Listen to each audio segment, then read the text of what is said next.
Right, hello, welcome to. Oh, I've got a big light behind me. I'm going to keep my head there. Welcome to UKversus. Not as much news as we've had over the last few weeks, but we're here to report on what's been going on over the last few days. And we talk about the hype around Yu Yu Hakusho now that the set's actually out. I am once again joined by my lovely cohort, Richard. And Richard, how have you been finding Yu Yu Hakusho? Because you've just done a release event. Sorry, just to briefly interrupt you. Are you sure you're online? Yeah. Because I've got the stream. Oh, there we are. Sorry, my computer's being weird. Anyway, ignore me. Yes. Hi everyone. Obviously, welcome to UKversus. Ignore that brief introduction. It was fun. Obviously, I played in the release tournament. I had what I thought was a pretty middling to below average pool, which it ended up that was the case. I played Bowie. I didn't do very well, but none of the other locals wanted to play in the Wish tournament just because they could make it, so they ended up scooping me into it. So that was very, very kind of them. So I'll get to play in that, which will be fun and exciting. Hopefully, get my face in a card. Although, by the sounds of it, Mr. Narono is playing, so I think everyone else is playing for second, right? Mr. Hardiman's playing because he got first with his 66 card Bakio deck, where he just chucked everything into his deck. Oh, Mike's washed up. It's fine. But yeah, so yeah, it should be good. I'm hoping to get an invite, but hopefully we can start that Thursday. Yeah, hopefully you can head down Thursday. Because we're playing with like the rest of our kit and doing a second event. I like the set. I think the set's a lot of fun. I think the set's really cool. Mainly from Constructed. Wasn't a huge fan of the set in terms of its sort of certainly as a sealed. Obviously, we didn't play draft. I think I prefer Jetburn as a sealed format for what it's worth. I think partly that is because I think Younger Toguro casts a big shadow over the sort of sealed format, and probably the limited format in general might be a bit less exacerbated in draft, but he just seems so much better than all the other ones. I think Hiei, I think I probably underestimated him a bit. He was quite brutal to play against in draft, especially as a 5-hander when I don't necessarily get to hold 2 blocks all the time. There was a cool Shishi Wakamaru that sort of blew me out quite a lot with the his old 7 diff 4 low for 8. Oh yeah. The echo that lets him add to the check because he's playing it as an echo. Yeah, exactly. So it's like, play a weapon, play something else, form, or whatever it is. Yeah, the form. Okay, my next one was progressive. Play this on a 7, remove one of my previous weapons, then play this on with the extra minus difficulty. Was brutal. Yeah, it's a big thing, and I think we've got a video coming out where I did play against a constructed Shishikamaru who does the exact same thing. It's just play a weapon, play this for free, then discard the weapon, play this on a 7, and I checked a 5. Oh, nope, it's a 7. Yeah. But yeah, as we can see on the screen, I have got Bowie and Younger Toguro because they've kind of been the runaway fan favourites for sealed. With Elder Toguro is up there, but only if you get Spirit Shotgun or a massive bomb, which is what we talked about during our tier listing. I was saying if you get Elder Toguro and a bomb, you just get to slam bomb after bomb after bomb after bomb. But Younger Toguro just turns any attack into this is just deadly. Yeah, he just makes all his attacks bombs. Bowie gets to play a bomb per turn as well, except he doesn't. They're not a 19 health or 20 health whatever like Elder Toguro has, and especially in this format where there are enough throws and just big attacks that he can't deal with. I'm very nervous about playing a 7-hander. But yeah, like I said, I like the set. I like what it's going on, but I don't necessarily think the sealed format is great. Draft might be a bit of an improvement, I guess, because you are more building towards a singular target. Yes, yeah, maybe, the hope would be that draft would be better, more balanced. Not everyone in the room can play older Toguro, right? Younger Toguro. Younger Toguro, sorry, yeah. Well, I mentioned it on Andrew's stream. If you don't watch Andrew Holder, go check him out. If everyone at your table is trying to force Younger Toguro, then the people that are sitting there with like the Shishiyokumaru URs and stuff are going to be eating up on air and chaos and all the symbols that Younger Toguro doesn't have that aren't immediately getting picked up. Yeah, again, my sort of lack of experience with draft obviously sort of plays into it, but like I think you could probably have 4 like Younger Toguros at a draft pod because of the way the symbols work, and just because a lot of the inherent power from Younger Toguro is his face. Yeah. Like, as long as you get a middling to passable deck from it, you've got the power on face, and there's a good chance that is a lot better than the person who was the only person drafting the Shishiyokumaru card, right? And that's sort of my inherent issue with it, is that when you've got these power outliers which are sort of guaranteed in terms of it's the stuff on their face. Yeah, that would be that's my concern with it.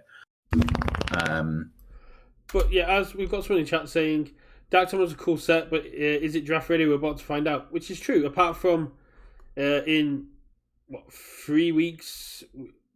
In 3 weeks, we've got the first RLE, which is webcam, but that can't be draft because we give people the benefit of that in webcam. We ain't doing it for draft.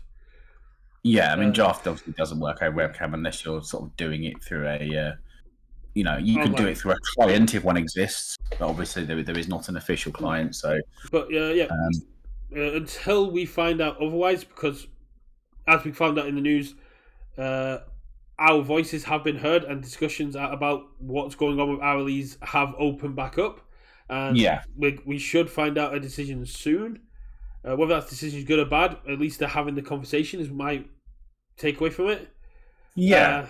But what I'm hoping for, what I'd expect as like a minimum, and I'd hope for, I don't expect them to come out of it and say, hey, we've completely fixed it, we've done everything. Like that's an unrealistic expectation.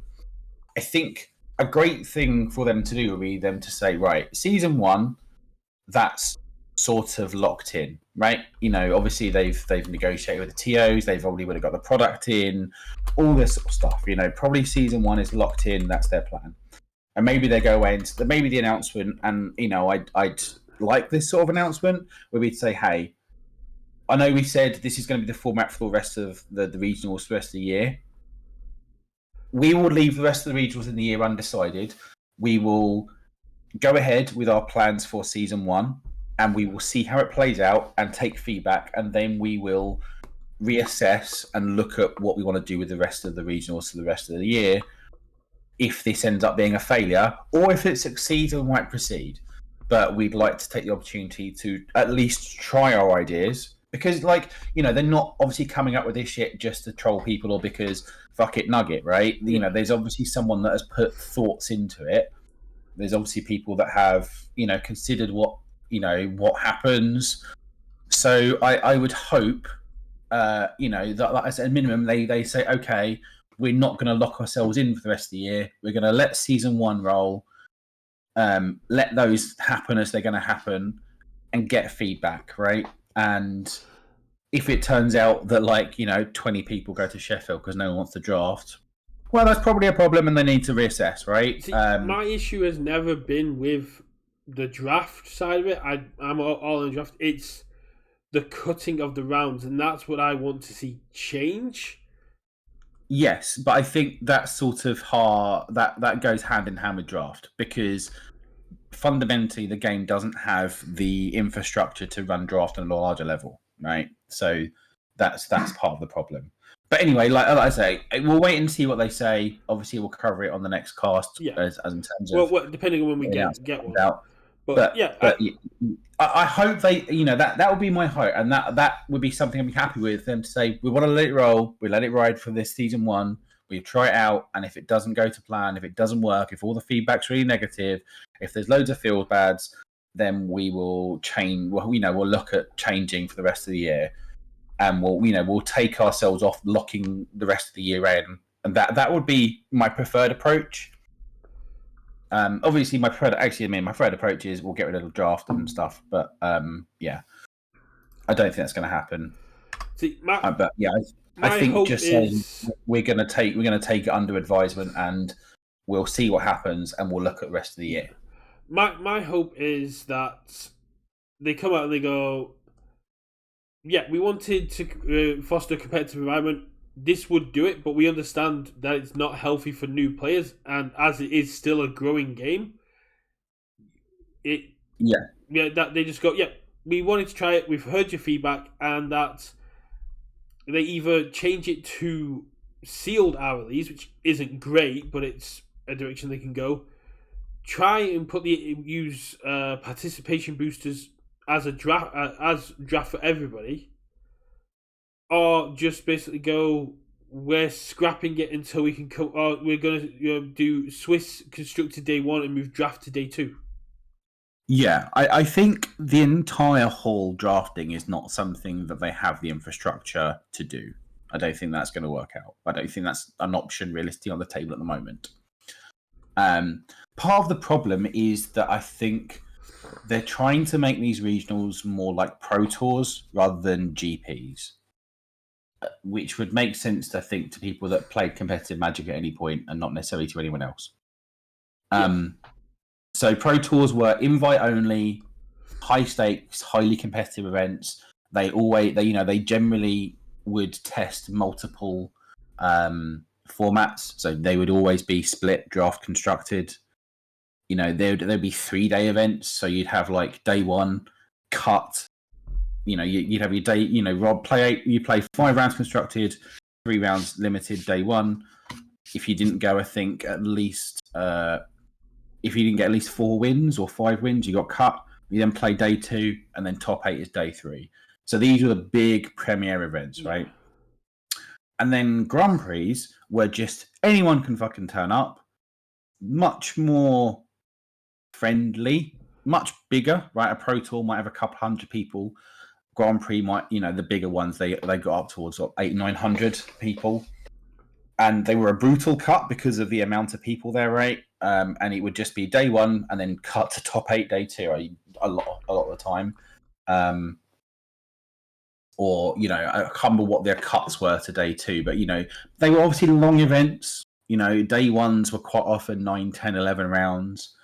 But they were much more open and accepting in terms of, anyone could go along and they wouldn't necessarily do well, but they could play in the event. They could play all the rounds and have their fun, and it just be like a celebration type event. And I think that's where these regionals should be pitched at the moment. That's the aim, rather than aiming them too much towards Pro Tours. I think this is the best way it's been put. They're taking the Pro Tour methodology and putting it in a GP sort of environment. If they announced this for nationals, if they announced this for worlds, not an issue, because those are meant to be cutthroat events with massive prizing online. And yes, the HLC seat is huge, but winning a Grand Prix would qualify you for a Pro Tour, right? And so that was a big thing. And because effectively, in terms of how the game is sized, in terms of how our game is sized compared to like Magic at the moment, right? The equivalent of a Magic Pro Tour is the equivalent of like our HLC, right? It's the top level. And because a Pro Tour had like 40 grand for winners or whatever. So that's where I think it's almost like you step it down a level from where Magic is from where we are. But you got it's tricky. I mean, and obviously there isn't a direct correlation, right? It's just there is a certain amount of apples to oranges there, but I think there it's is a little also Yeah. There is also take into account that we're looking at this with a very EU oceanic kind of mindset where we're going with the amount of people we know aren't turning up, and the fact that we probably know European players aren't going to fly out here for essentially 3 rounds worth of play. Our attendance is going to drop dramatically, whereas NA players are probably still going to have triple digits turning up to every single event. Again, I hope the event is successful. I'm not confident. No. I think there's a lot of people that won't travel, and I partially, I think there's plenty that are just going to look at the word draft and bounce, and I think partially there's plenty of people that looked at that rules update and said, "I ain't doing it." So, after speaking with the DMS boys, they weren't too excited about Yu Yu Hakusho. I've kind of talked them around on Yu Yu Hakusho after they've looked at like how good it is with their existing characters. They have no interest in playing the characters from Yu Yu Hakusho, but like Andrew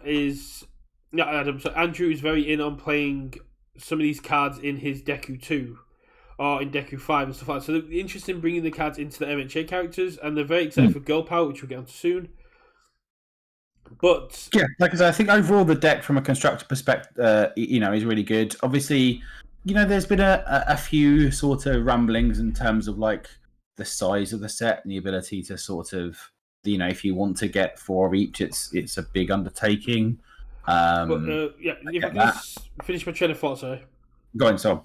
No, it's the fact that these people will be ourselves, yourselves, the Dobbers from Scotland, people from Wales will be travelling 4 or 5 hours plus, putting hundreds of pounds into these events to turn up and play the exact same amount of rounds as locals. A lot of them are like, it's not worth taking the time off work. And yes, even if they were going to play 3 rounds and not have any chance of top cutting, they just want to play the game at a competitive level. They want to play all 7 rounds. They want to have fun. They want the social aspect of it. But they also want to be able to play the game through that social aspect. Being forced out of the tournament feels bad. And and that's what that's what the feedback I'm getting from them is, we don't want to put all this money and we don't want to put this investment of time and effort in to go up there and be forced out of the event.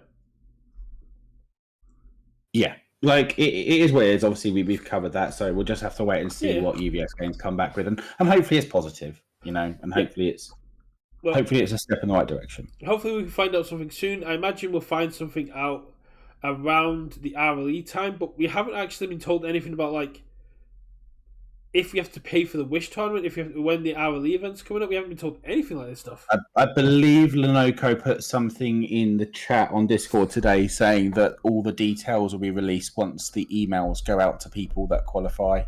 So basically, you'll have a week to get everything done. Did confirm that Botan... Go on, I'll let you finish, sorry. Botan and Byakko are legal. That has been confirmed.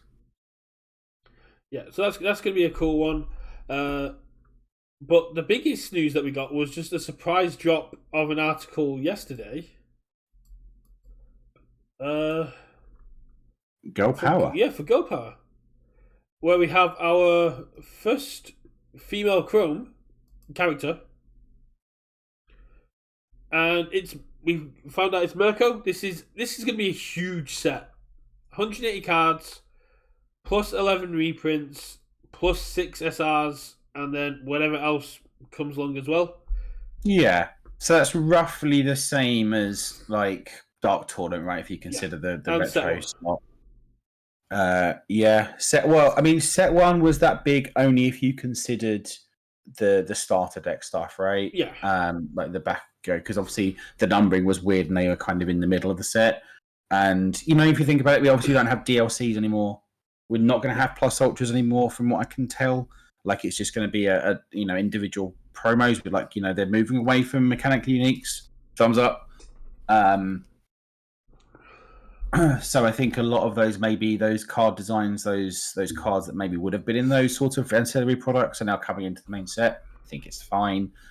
Larger sets, maybe shift more product at a local level. That's good. I mean, yeah, it's a bit more money out of your pocket, but like CCGs aren't cheap. I get it though. It looks to me like XRs might just be dead now. Yeah, that was the one thing I wasn't sure about. They haven't really said yes or no either way.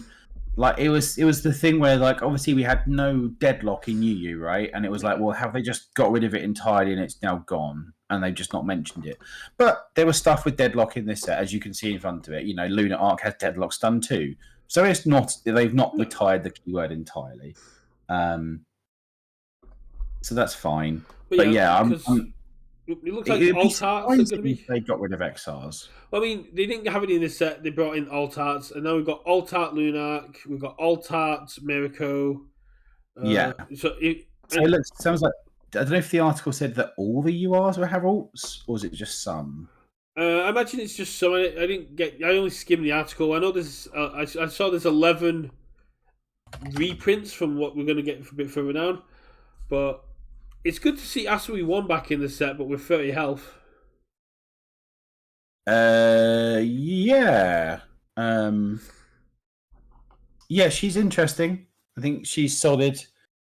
I don't know. I mean, I quite like the idea of playing like an 8/27 blank character. Yeah. Like, seems quite good as an 8-hander. But yeah, both those characters look interesting. The fact you can destroy Foundation and it shares symbols with things like learning to harden and a lot of the Yu Yu Hakusho stuff that cares about being destroyed as well, just to ready it back up. Really cool. Yeah, so what it says in the article, it says ultra rares will receive alt art, so you can fill out the majority of your deck with incredible borderless alt art and forward cards. So the 8-hander that Richard was talking about is Kendo. So yes. Mids Matter is back, and it's interesting. I like 1B as a tag. I think 1B as a tag is very, very cool. You're going to see it's going to be very, very impactful. Yeah, I'd be intrigued to see what someone does with Kendo, and just like whether you just ignore the second enhance and just play it almost as like a blank 8/27. Obviously, I think everyone expected Funny Punch Girl to come along. Yeah, and it's cool. We all knew she was going to be Mids Matter. Yeah. I suppose the question here is, right, obviously having skimmed the article and the images and stuff, is that like have they fallen into any of the pitfalls that we discussed on the podcast previously with Pippa and her name escapes me and I really feel bad about Adrian. it. Adrian, yeah.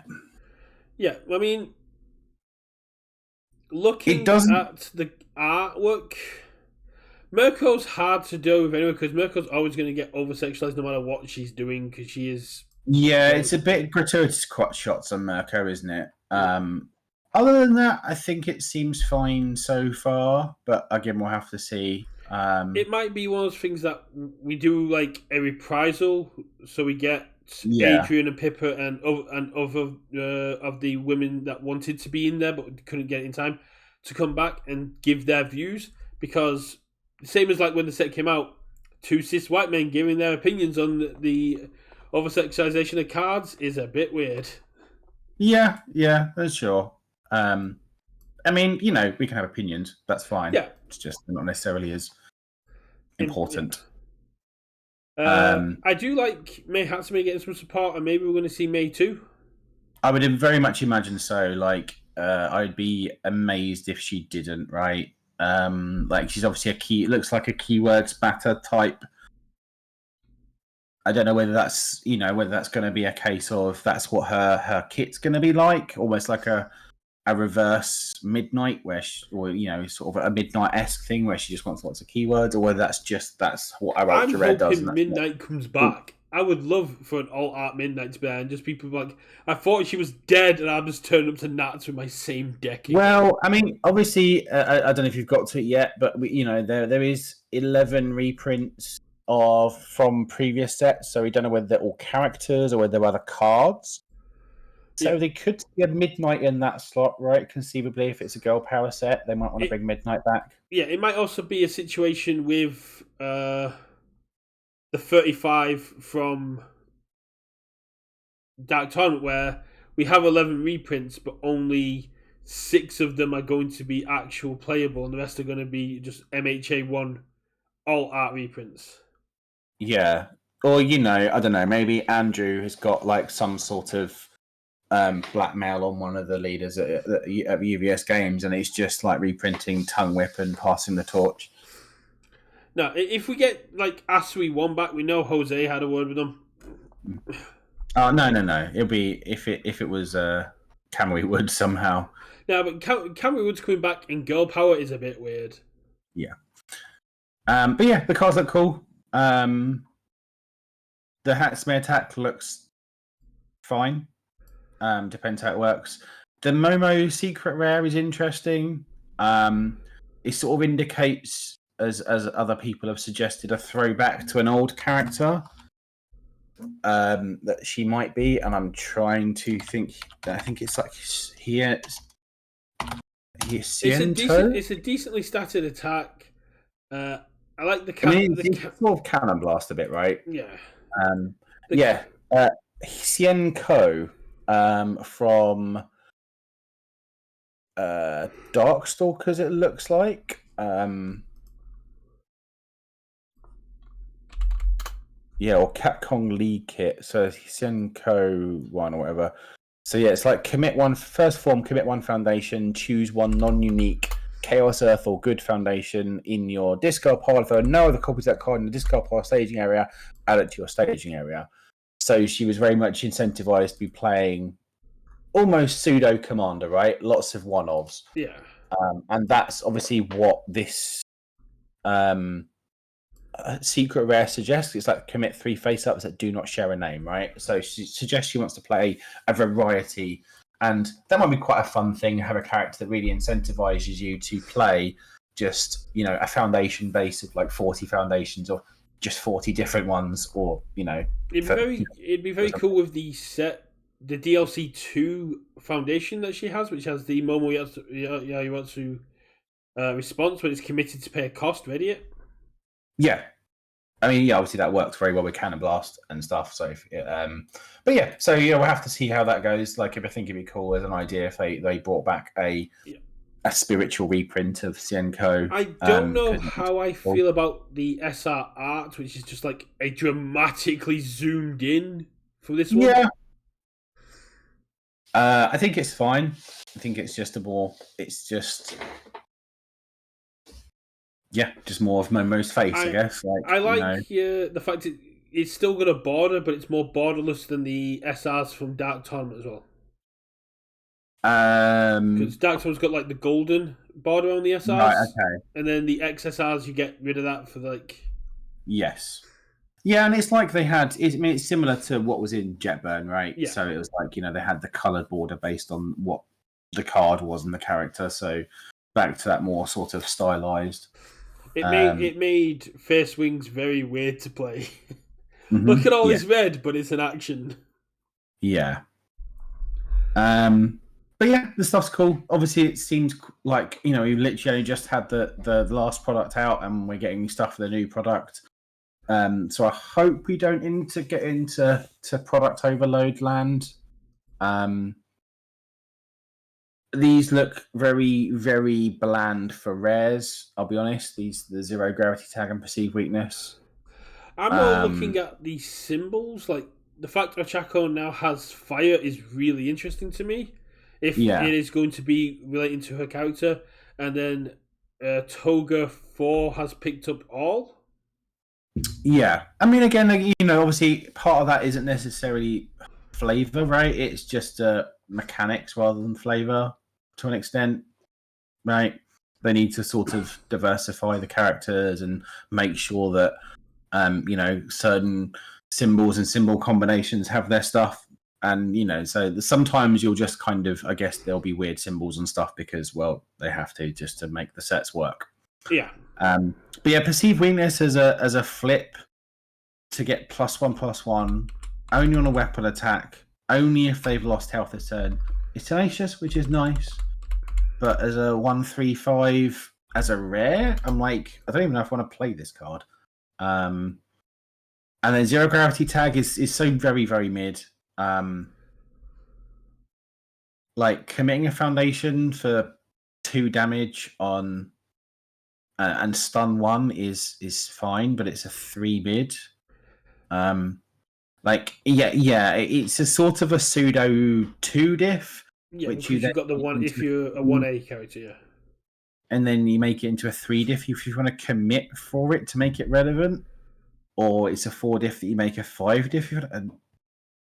Yeah, nothing about it excites me and makes me want to play that card. Yeah, there's not many things like on these symbols that we have at the moment. Because, like, if it had a weapon, then maybe you could see it being played with Shishikamaru stuff. Fury does go into Mirko, because Mirko does have fire as well now. Yeah. But like discarding a card is a big cost, so it's like, this has to be the one that kills him, so it means I can guarantee him a check, right? Yeah. Unless the newer Chaco is all about discarding and drawing and doing that sort of stuff. I don't know. Obviously we'll have to find out how these work with their kits, right? And they might make a lot more sense when it comes to how their kits look. But I think it would have been amazing if we'd had Girl Power without either of these characters in it. So if they'd have changed this to like a card pull response, discard 1 card after you play an attack, your check gets +2. Probably too good. Yeah, almost certainly too good. But you're still discarding 1 to show your check, but it means that your string's going to go. But that would be like SR kind of like what you're looking for. This just feels kind of bad. Yeah, I'm not excited about any of these cards. Like the perceived weakness is one of those kind of effects that I'm okay with if it's like a 1/5 with a good block on it, but it's not. It's a 3 mid. Like if this had a good block in it, I might be a bit more in, as in something I'm not embarrassed to build and I'm not embarrassed to block with. But yeah, this is kind of weak. The biggest takeaway is definitely again, I might be completely wrong. The biggest takeaway is definitely Mirko. Yeah, Mirko is an absolute fan favorite. And given like what we're seeing with the art, they are going very far ahead with this storyline. So, okay. So Mirko isn't really prevalent in the story until we get to the raid on the hospital, and that has only just been covered in the show. Like the first half of season 6 was this. Yeah, I mean, and that might be a thing, right, in terms of where they're moving now to more diversified IPs, that they're not necessarily following, like, the storyline so strongly, right? And also the fact that they can use their own art, rather than, they can use bespoke art, rather than show art, like just, screen captures, I think makes that a lot easier. And... yeah, I wouldn't be surprised. I think, as you mentioned before, I wouldn't be surprised if it's a bit more of like a Heroes Clash sort of set where it's not necessarily story based and it's just kind of kits. Yeah, the Heroes Clash stuff had stuff that happened all over the place. So I think this is more of a utility set. But as you said, because they're no longer coming up with sequential sets, they can afford to basically go, here's a set that has cards from every season, because you're not getting another My Hero set till next year at the earliest. Yeah, so there might be a bit of fast forwarding, but also like it depends how much longer they've got the license for. It depends how much further they want to milk the My Hero license and keep it around. Like I wouldn't expect this to be the last My Hero set, but it wouldn't overly shock me. Because like I say, it just depends how long they got license for and how much they got agreed. So I don't read the manga, and I've not even caught up on the latest season of the show. But my partner does read the manga, and I honestly think if they can keep the license going, we will keep getting sets of My Hero for at least 2-3 years because of what's coming. Yeah. Because of what the fights and the character arcs and what's coming and the hype that it will generate for the show. Hopefully that hype will then trickle down into the card game and keep bringing people in. Yeah. And there's other stuff, right? There's the movies. There's like the sort of the offshoots, like Vigilantes, I think is a one. And I think there's like another one, right? Again, I don't know how popular those things are, but there are other options to draw from. Vigilantes is very popular. It's following, are you up to the raid on Overhaul yet? No, but like it's fine. You can spoil. I don't care. So yeah, the raid on Overhaul is because he is using his quirk to distill Eri's blood into a quirk erasing bullet. Yeah. And basically, on the other side of that, he also uses. There's also a drug out there, which is shown very briefly in the main show, which enhances your abilities but makes you go crazy. So Vigilantes is more following the underground sort of stuff, where like when Deku goes dark in season 6, there's a lot more characters in it. Aizawa's in it a lot more, and it's more like underground heroes. Okay, which is really, really cool. Is that where Washy Wash comes to the fore? No. What Washy Wash is just every housewife's best friend. Okay. Just you need some wash. That's what very I'm for. sexist of you, Mr. Pendragon. Hey, I consider myself a housewife. How dare you? That is fair. But house person then. But yes, I do. I would love to see Washy Wash come in here. I would love to see how they like in any way make him a character. So, like all the top 10 heroes, I would love to see brought into this. Yeah, it's probably one of those ones where it's like, how the shit do we make this into a card? So with Washy Wash, you make him care about cycling. Get out. Get out.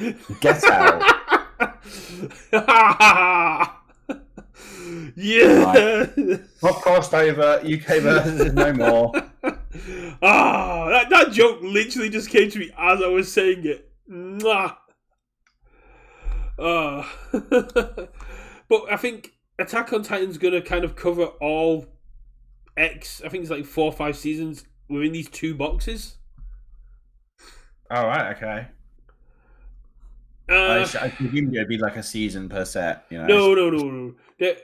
Season 1 is so old and so lackluster. Okay. That there's not many attacks they can do for the main characters.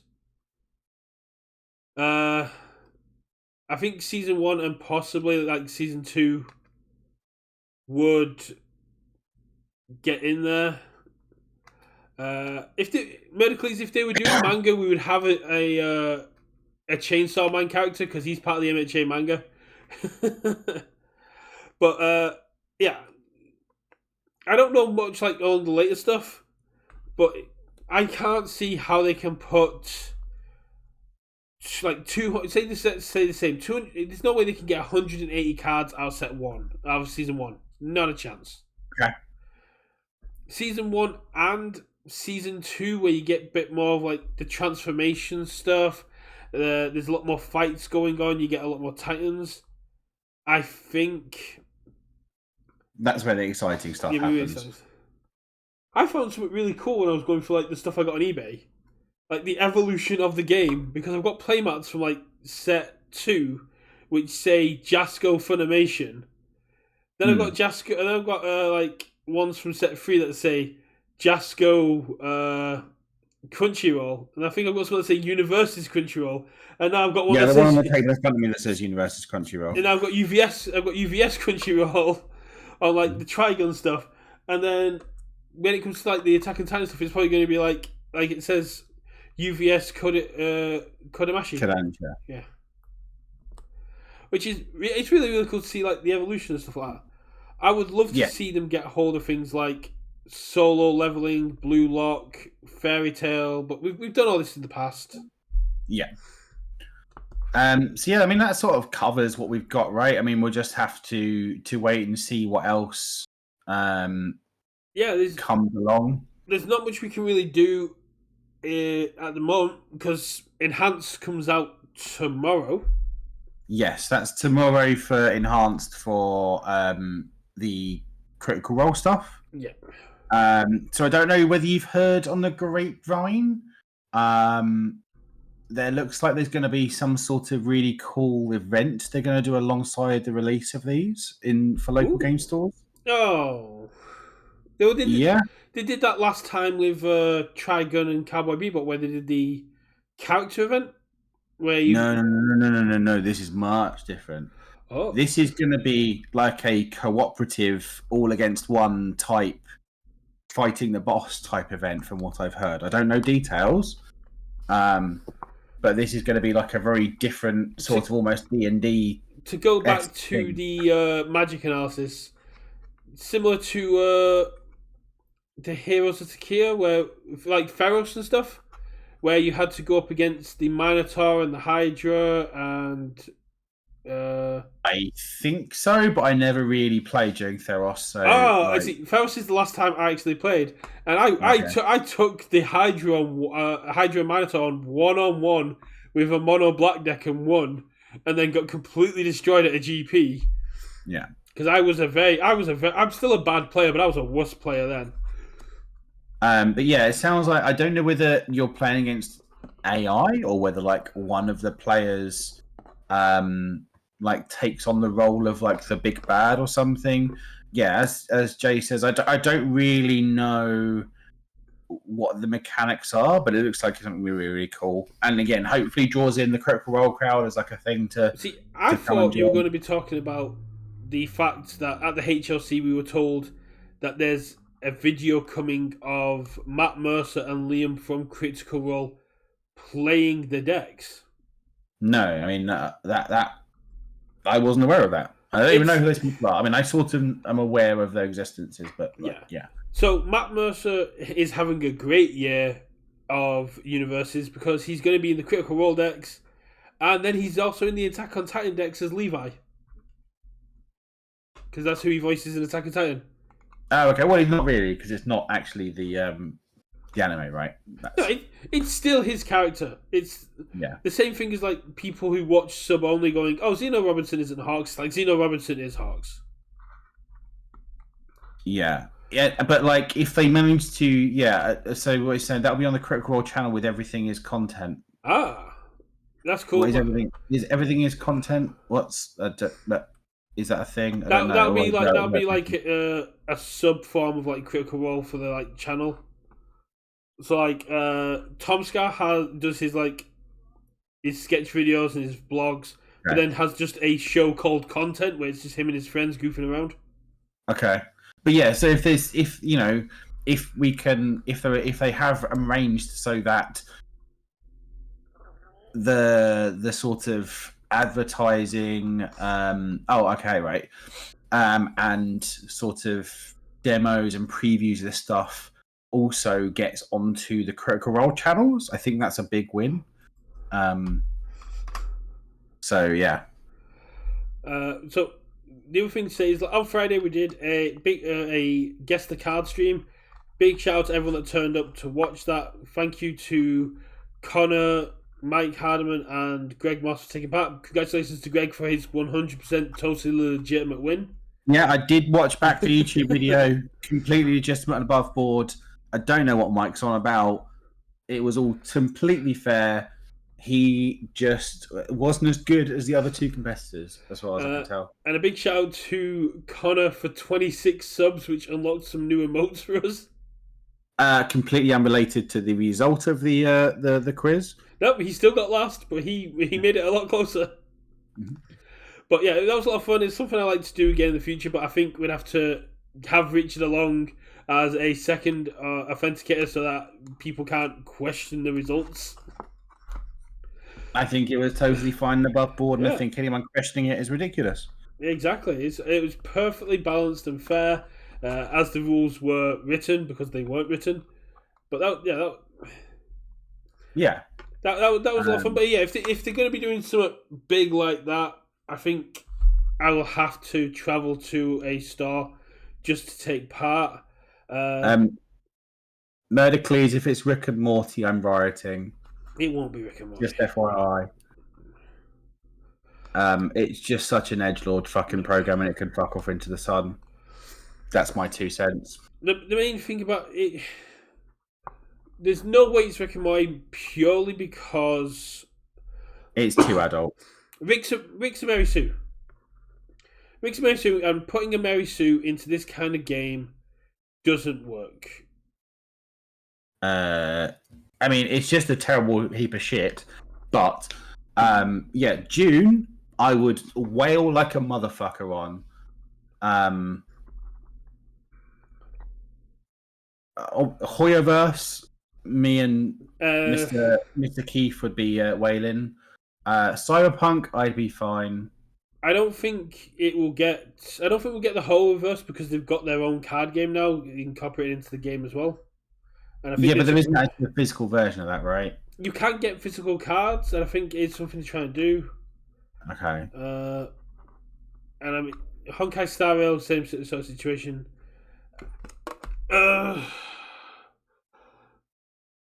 So it has to be something that is out or has been around for at least a year for it to be coming out at the end of this year, because cards are done a year to 2 years in advance. We know this. Yeah, like Dune would be back. Like I'd love Dune, just because I love the Dune universe film. Like literally, the David Lynch Dune film is like one of my favorite films of all time. And yes, I'm aware it's pretty terrible, but I love it.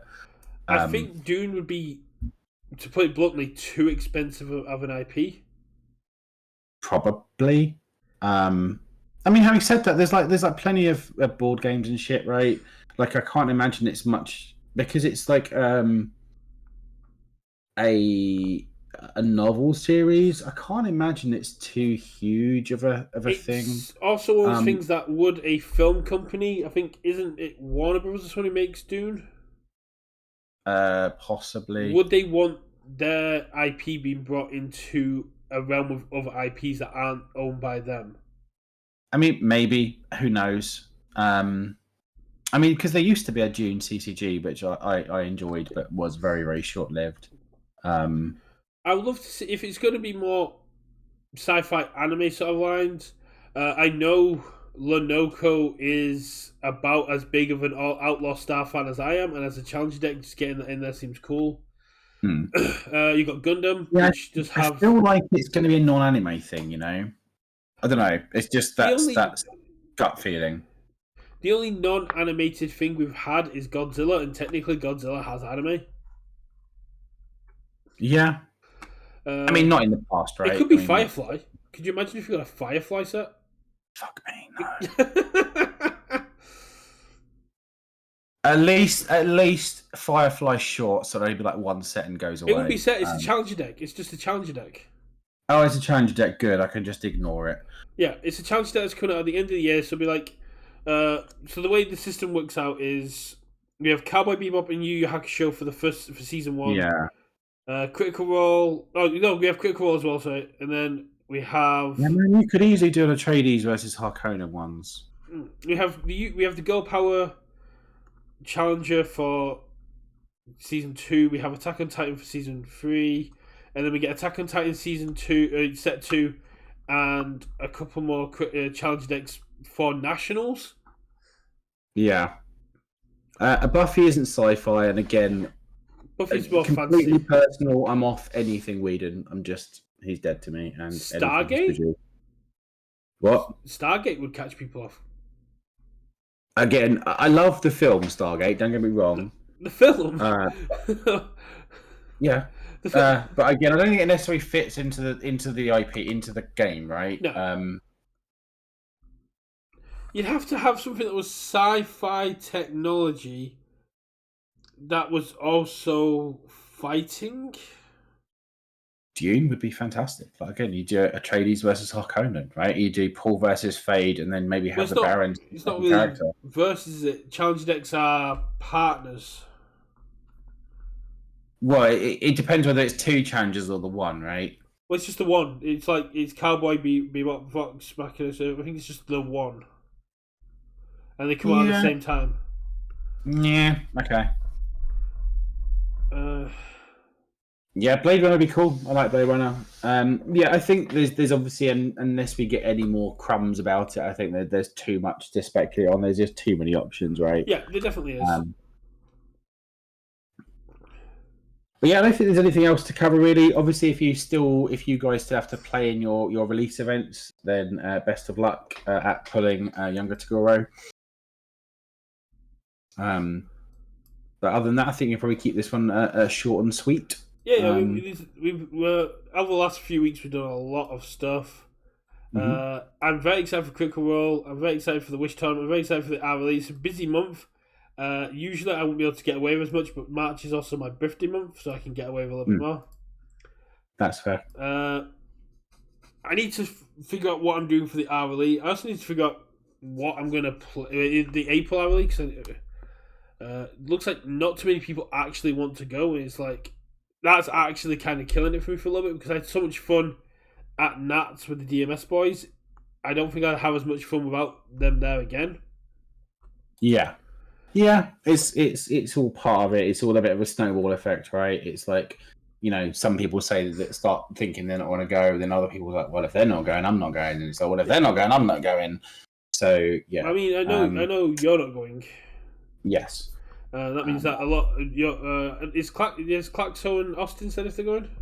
I don't think so. No, I think Draft just killed it for them too. And I spoke to my Welsh friends who haven't been to one. They didn't even go to nationals this time. They haven't been since May, and they're like, no. The games went once, and non-MHA was announced. They sort of fell off, and then they got too busy with work. So yeah, it's a bit of a killer. I'm really excited to see what information comes out. I'm loving Yu Yu Hakusho.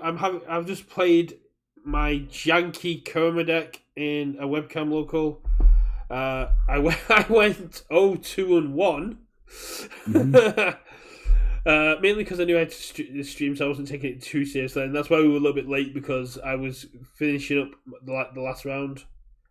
But I think we've just had a video drop of me playing Elder Toguro against Bakugo 4, and I'm having so much fun with Elder Toguro.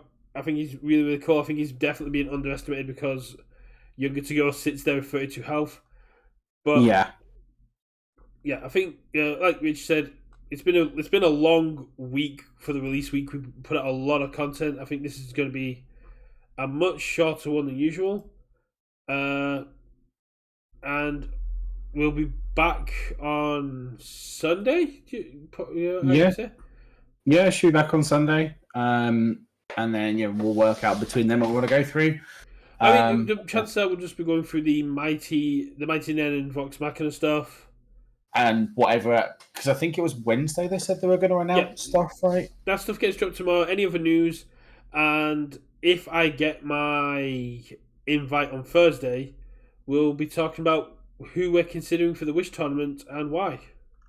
Yeah, I really need to. I've got some ideas, but I really need to actually get some testing in at some point. So yeah, I'm going to be. Apparently, audio's muted on. Did you mute the audio? No, the audio should be going fine. Okay. That's weird.